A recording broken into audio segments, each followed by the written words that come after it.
This week, I'm going to be taking you with me while I do Uber and Lyft full time. We're going to see just how much money we can make if we go about 8 hours every day, do a full 40-hour work week, and we do Uber. We're also going to be probably getting some Uber Eats orders, and we're incorporating Lyft along the way because they usually have some good streak bonuses and some good challenges. So we're going to be utilizing both of those, seeing how much we can make.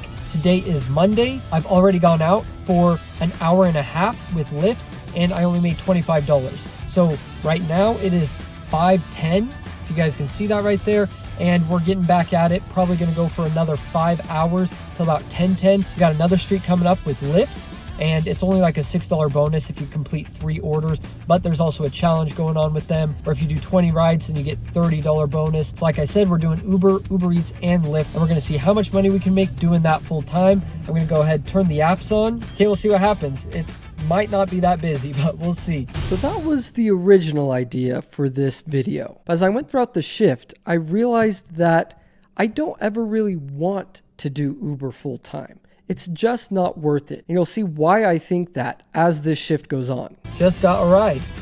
It's like almost $7 for, says it's gonna take me like 21 minutes. Hopefully this guy tips. Let's go pick him up.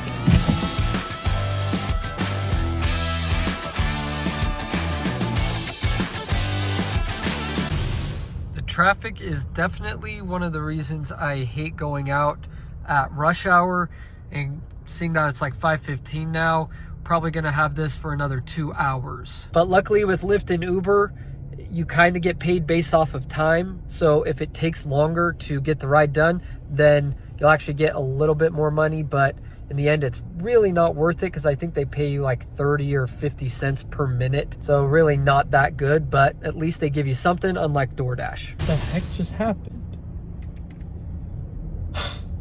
He canceled the ride, I guess. So we got $2 for that. Well, $2 in 6 minutes. That's not too bad. I guess I'll turn Uber back on and we'll see what happens. I don't know what is going on, but I literally just got another ride and then canceled again. So far nothing, and it's starting to rain. So this is shaping up to be a weird shift to start off. So yeah, things weren't going that well at all, and I had canceled orders and all sorts of stuff. And so one way you can actually combat this, which is something that I use, is the Solo app. They have what's called guaranteed pay, and if you schedule out your shift through them, then they will actually guarantee a certain amount you can expect to make per hour. If you don't hit that, then they will pay you out the difference. So it's really cool when you're getting canceled orders or when people aren't tipping, you do have that safety net to fall back on.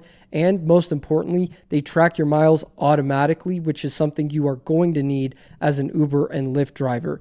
And that's one of the biggest reasons I actually would never do this full time, is because you have to drive so many miles, way more than DoorDash, way more than Instacart, way more than any other gig app. It's because you're constantly driving. With DoorDash, you stop at different restaurants, and actually the majority of your time is spent in restaurants, waiting or walking up apartments or walking up to houses, things like that. But with Uber and Lyft, you're just driving nonstop. You never stop your car unless you're taking a break or something like that. And so it puts so many miles on your car. I've noticed that if I want to make $100 with Lyft and Uber, then I usually have to drive about 130 miles. So it's a lot more than doing the other gig apps. Hey, Adam. How's it going? Hey, doing good. How are you? Doing well. Are these your shades? Oh, no, they're not. Oh, no. I don't know whose those are. They look like blue light glasses or something. Yeah, they do. How's your day going? Oh, it's alright. How about you doing? Doing pretty good.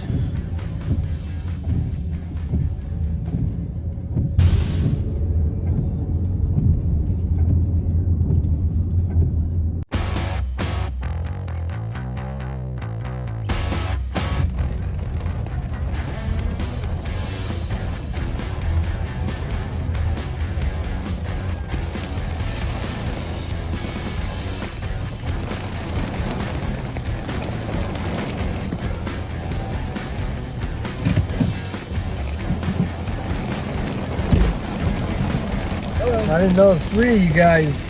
How you doing? Yeah. In the trunk? How do you move this one back? Underneath? Good timing. Yeah. the Courtyard Marriott. Oh, gotcha. At least there's an overhang there.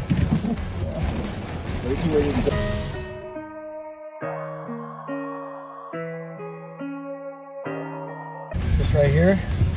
Yeah.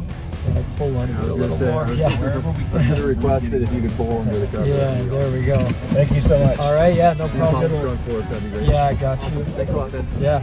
Oh man, I hate when there's so many of them. Like, I wish Lyft would change that, where it tells you how many passengers there are, because then I can be ready, because I have like my bag and stuff in the front seat. And yeah, it's just annoying when you're not expecting it, and then I feel all awkward. So anyway, we've gotten a couple of rides done in the first half hour, so that's not too bad. Hopefully we can keep getting some more. Awesome. Have a good one.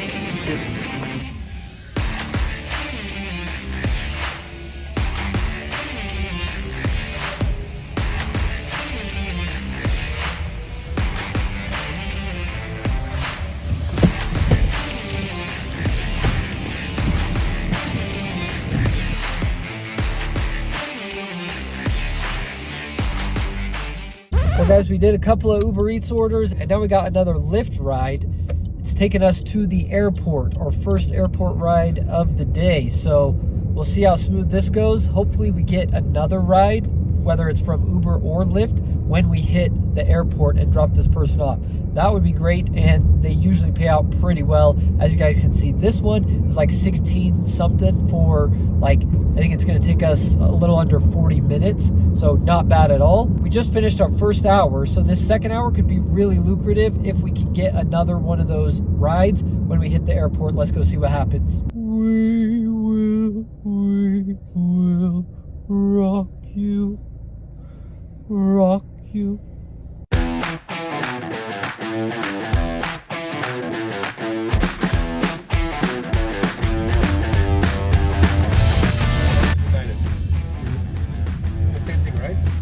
So this is actually just the rideshare drop off. I'm sure it's not a big deal. Yeah, it's actually pretty big, but I can grab your stuff.